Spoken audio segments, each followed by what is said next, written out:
In this video, we're going to cover trigonometric equations part 2. So we just have a few more examples here from this type of problem that we want to cover. So our first example in this video is to find all solutions to cosine squared of theta minus 1 is equal to 0. To solve this, we want to solve for cosine of theta. So we have cosine squared of theta is equal to positive 1. And then, to solve this, again, we want to solve for cosine theta, so we can take the square root of both sides. The square root of cosine squared is the absolute value of cosine of theta. And the square root of 1 is 1. Absolute value of cosine of theta equal to 1 implies that we get two equations here. We get cosine of theta is equal to 1 and negative cosine of theta is equal to 1. Or in other words, cosine theta is equal to 1 or cosine theta is equal to negative 1. And now we look at our unit circle.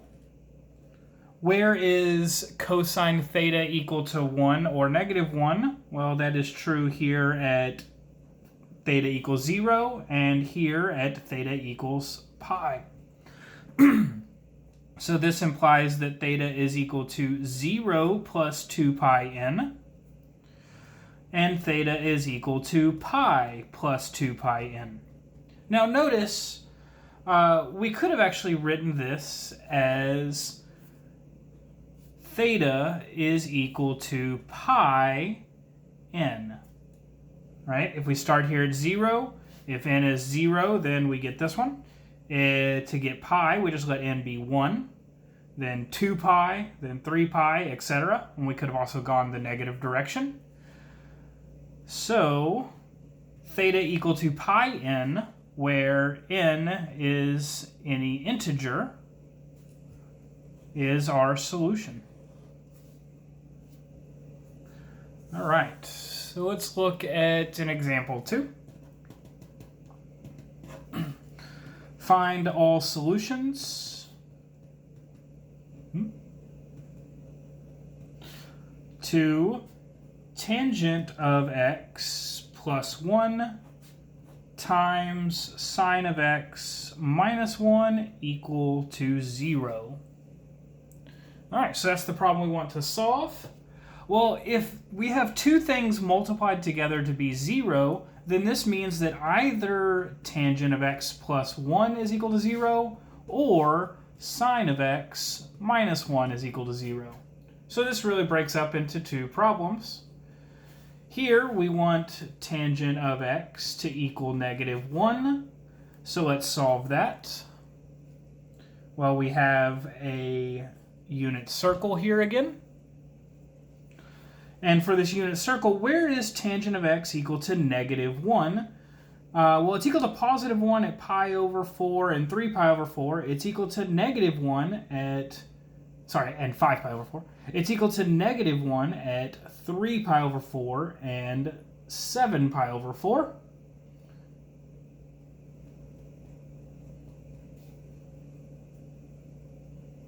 And 7 pi over 4. So this gives us x is equal to 3 pi over 4 plus 2 pi n, and x is equal to 7 pi over 4 plus 2 pi n. But just as in the previous problem, this can be written in a slightly nicer way. This is really x is equal to 3 pi over 4 plus pi times n. So we get this solution. And then we have to do a similar thing for sine of x equal to sine of x minus 1 equal to 0. Here, this is sine of x is equal to positive 1. Where is that true at? Well, that's true at the top of this unit circle, which happens at pi over 2. So x is equal to pi over 2 plus 2 pi n, where again n is any integer. Okay, and so these are our solutions. All right. We have one more example that I want to go through.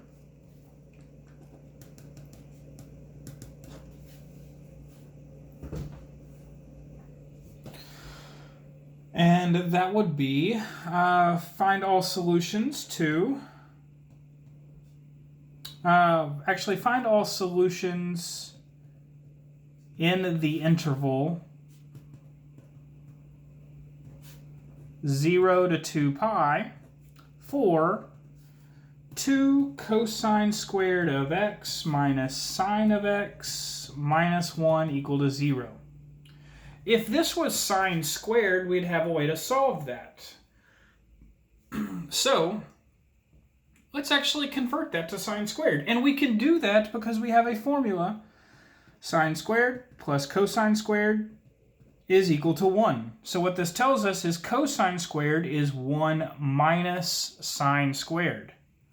So this becomes 2 times 1 minus sine squared of x minus sine of x minus 1 is equal to 0.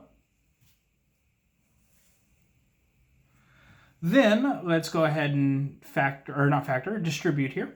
So this is 2 minus 2 sine squared of x minus sine of x minus 1 is equal to 0. Let's add our 2 and the negative 1, so we get negative 2 sine squared of x minus sine of x plus 1 is equal to 0. And now to solve something like this, it's a little nicer to have a positive out in front, so we can multiply by negative 1 on both sides, and we get positive 2 sine squared of x plus sine of x minus 1 is equal to 0. And now you might be thinking, well, how do we deal with this? We've done problems like this before. Notice that this is something like a x squared plus bx plus c is equal to 0, where a is 2, b is 1, c is negative 1, and x is sine of x. So we can factor this or use the quadratic formula, whichever one you wish. But what does this factor into? This factors into 2 times sine of x minus 1 times sine of x plus 1. And of course, that's all still equal to 0.